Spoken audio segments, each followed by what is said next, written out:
The Assembly will hear a statement by His Excellency Shahid Khaqan Abbasi, Prime Minister of the Islamic Republic of Pakistan. May I request protocol to escort His Excellency. I have a great pleasure in welcoming the Prime Minister of the Islamic Republic of Pakistan, His Excellency Shahid Khaqan Abbasi, and I invite him to address the General Assembly. Bismillah ar-Rahman ar-Rahim. Mr. President, Excellencies, distinguished delegates, ladies and gentlemen, I would first like to convey the deepest sympathies of the people and government of Pakistan to the people of Mexico affected by the recent earthquake, and also to all those affected by storms Irma and Maria. Mr. President, let me congratulate Mr. Miroslav Lajcik on his election as the President of the 72nd session of the General Assembly. I am confident that his long experience in public service and international relations will be an asset in successfully guiding this august Assembly to address the imposing challenge of security, development, and governance that confront the world today. Mr. President, for over 70 years, despite the Cold War, the nuclear arms race, and scores of regional conflicts, our world was able to avoid a global conflagration. This can be ascribed in large measure to the adherence by most states to the prohibition of the use or threat of use of force, except under the authority of the UN Charter. Unfortunately, the principles of the UN Charter have been progressively eroded in the new millennium. In recent years, some countries have displayed a growing proclivity to resort to unilateral force and intervention against other states. Coercion and threats have emerged again as the main currency in the management of interstate disputes and differences. Renewed East-West tensions may engulf Europe in another Cold War. Peace and prosperity in Asia is threatened by emerging big power friction and rising tensions in South, East, and West Asia. The Middle East is racked by war and violence in Syria, Iraq, Yemen, and elsewhere. Although Daesh appears to have been weakened in Iraq and Syria, terrorist violence has spread and intensified across the Middle East and Africa and other parts of the world. There is no end in sight to the tragedy of Palestine. Israel's prolonged occupation and expansion of illegal settlements may lead to renewed and wider violence in the Holy Land. The legitimate struggle for self-determination of the people of Jammu and Kashmir continues to be brutally suppressed by India's occupation forces. Rising racism and religious hatred manifested in xenophobia and Islamophobia is erecting physical walls, and psychological barriers between nations and peoples, even as our world becomes increasingly interdependent. The ethnic cleansing of Rohingyas is not just an affront to all norms of humanity, but also challenges our collective conscience. While the pillars of world order are being eroded, the imperative of international cooperation to address poverty, disease, climate change, nuclear proliferation, terrorism, and forced displacement is intensifying. Today, more than ever, we need the United Nations to provide the parameters, processes, and platforms for global cooperation that is essential to address the wide-ranging challenges to peace, security, and development. Pakistan welcomes the efforts launched by Secretary General Antonio Guterres to revitalize the United Nations capabilities in peace and security, development, and management. We are also committed to reform that transforms the Security Council into a more representative, democratic, and accountable body rather than an expanded club of the powerful and the privileged. Mr. President, Pakistan celebrated the 70th anniversary of its independence last month. This month marks the 70th anniversary of Pakistan's membership of the United Nations. Pakistan's commitment to the principles of the United Nations is evident from the long record of its constructive role in the initiatives and contributions that have shaped the decisions and discourse at this world body on decolonization, development, trade, international law, human rights, refugees, peacekeeping, security, disarmament, and the United Nations budget and management. Pakistan has consistently been one of the world's top troop contributors to UN peacekeeping. We will remain on the front lines of peacekeeping and continue to offer professional and well-trained personnel to the United Nations despite our own security challenges. Mr. President, our adherence to the principles of the United Nations Charter flows from the declaration of our founding father, Quaid-e-Azam Muhammad Ali Jinnah, who said, "Our foreign policy is one of friendliness and goodwill towards all nations of the world." Unfortunately, from day one of its creation, Pakistan has faced unremitting hostility from its eastern neighbor. India refuses to implement the unanimous resolutions of the UN Security Council, which mandate a UN-supervised plebiscite to enable the people of Jammu and Kashmir to freely decide their destiny. Instead, India has deployed nearly 700,000 troops in occupied Kashmir to suppress the legitimate struggle of the Kashmiris to exercise the right to self-determination. This is the most intense foreign military occupation in recent history. As in the past, today the Kashmiri people are waging a heroic and populist struggle to rid themselves of India's oppressive rule. They come out in the streets daily to call on India to leave Jammu and Kashmir. India has responded with massive and indiscriminate force to suppress the Kashmiris, shooting indiscriminately at children, women, and youth. Hundreds of innocent Kashmiris have been killed or injured. Shotgun pellets have blinded and maimed thousands of Kashmiris, including children. These and other brutalities clearly constitute war crimes and violate the Geneva Conventions. Pakistan demands an international investigation into India's crimes in occupied Kashmir. We ask that the United Nations Secretary General and the High Commissioner for Human Rights send an inquiry commission to occupied Kashmir to verify the nature and extent of India's human rights violations, secure the punishment of those responsible, and provide justice and relief to the victims. Pakistan also urges the international community to call on India to halt pellet gun attacks and other violence against unarmed demonstrators, to stop the use of rape as an instrument of state policy, end media blackouts, rescind its draconian emergency laws, and free all Kashmiri political leaders. Mr. President, to divert the world attention from its brutalities, India frequently violates the ceasefire along the line of control in Kashmir.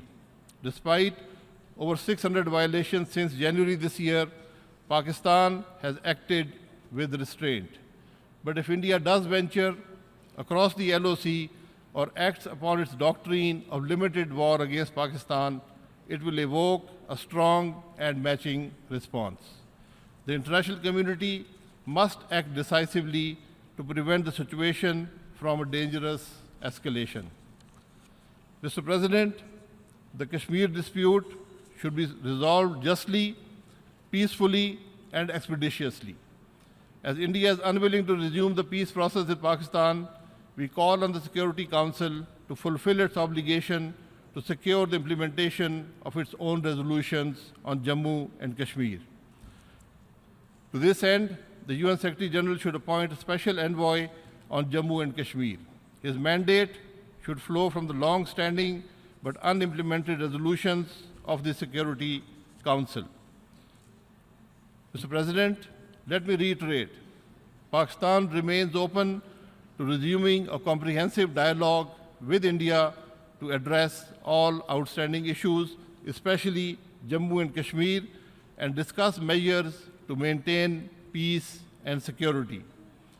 This dialogue must be accompanied by an end to India's campaign of subversion and state-sponsored terrorism against Pakistan, including from across our western borders.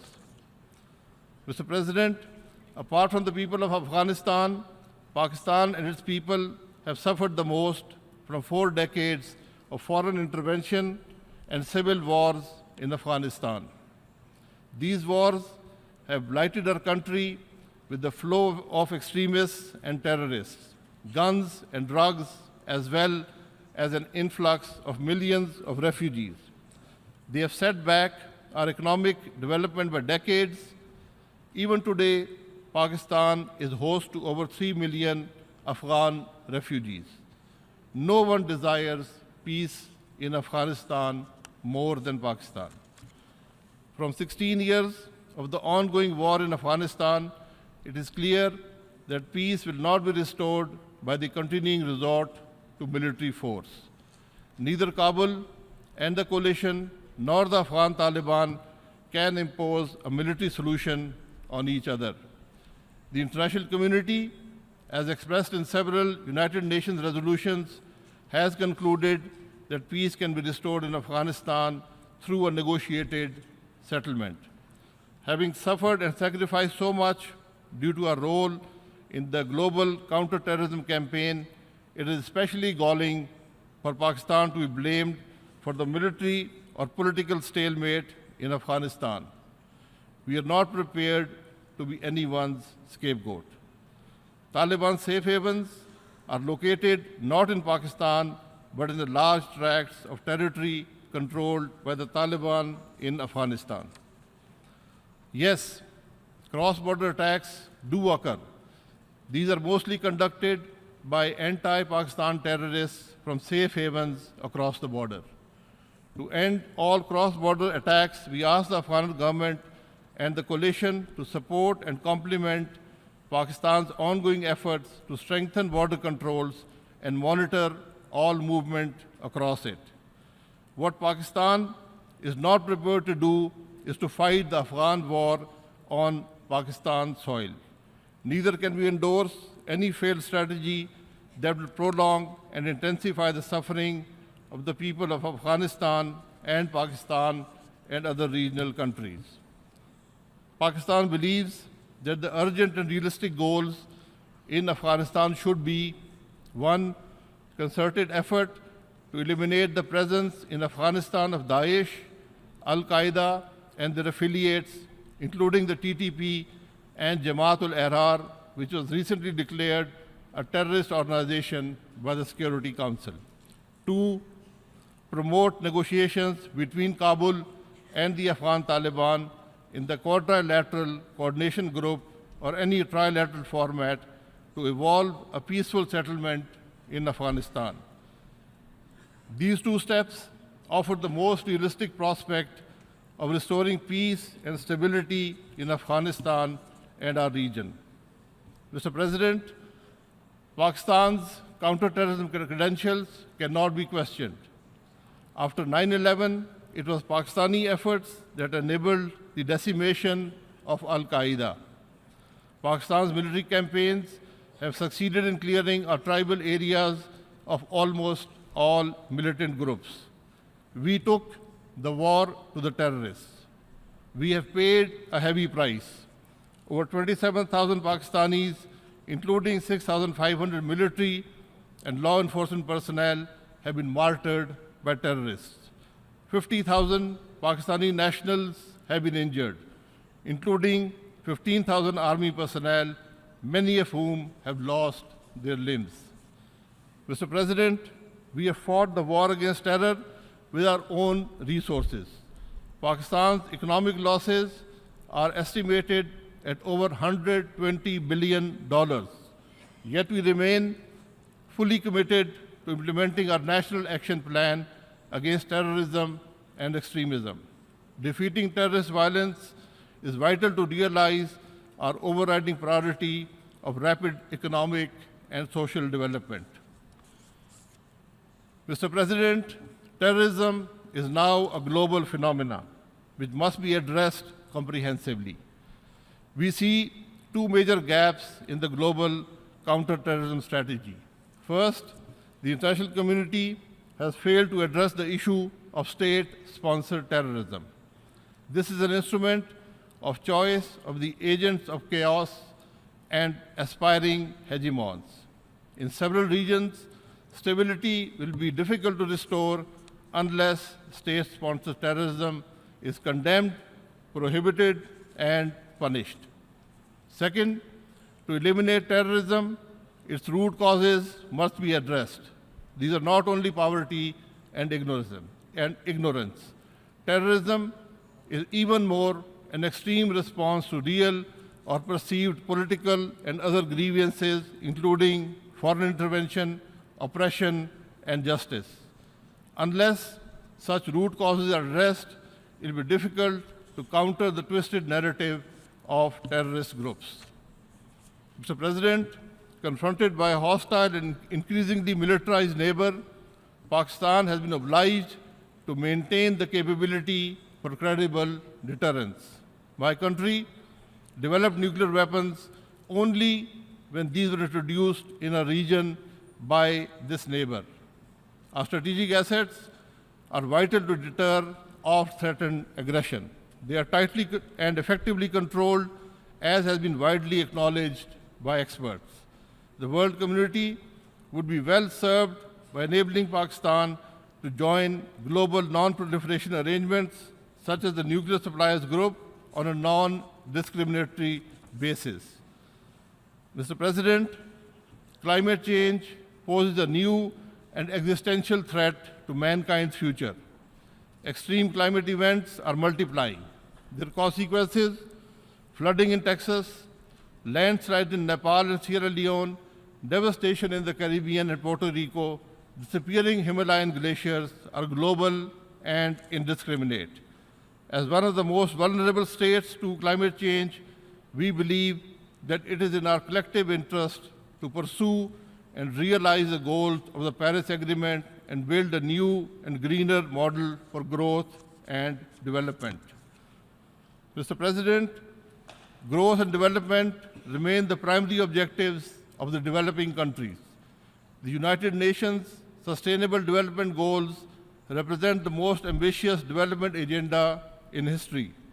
The development challenge has become even more imposing due to the combined constraints of climate change, rising protectionism, fraying international cooperation, and proliferation of conflicts. The vision of shared growth spelled out in Chinese President Xi Jinping's Belt and Road Initiative offers a solid path to prosperity and a model of South-South cooperation worthy of emulation. Mr. President, Pakistan's economy has recorded a remarkable revival in the past 4 years. The China-Pakistan Economic Corridor will further contribute to our economic upsurge. This will expand exponentially as the Pakistan-China partnership extends beyond energy and transportation to many other sectors. Pakistan's integration into the Eurasian Belt and Road Network will provide a firm foundation for Pakistan's rapid economic development. With a youthful population of 207 million people, we are confident that an economic strategy anchored on rising incomes, consumption, and production will propel Pakistan towards greater prosperity. To achieve these priority goals for our people, Pakistan seeks to build peace within our country and security around our borders. We seek good relations with all states on the basis of sovereign equality. We will respond positively to all offers of friendship and cooperation. Mr. President, we are poised at a critical inflection point in history. The world order that has prevented a global war for over 70 years is under threat. Yet, revolutionary advances in science and technology, the immense capacity for global investment, production, consumption, and trade, especially in the developing countries, and the availability of structures and mechanisms for collective action offer an opportunity unprecedented in human history to address the diverse challenges that we face today. It is here, through the United Nations, that the peoples of the world can seize the opportunities to achieve our common vision of a more just, peaceful, and prosperous world. I thank you, Mr. President.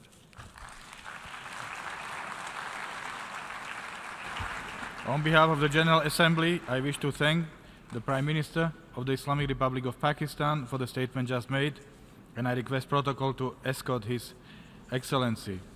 The Assembly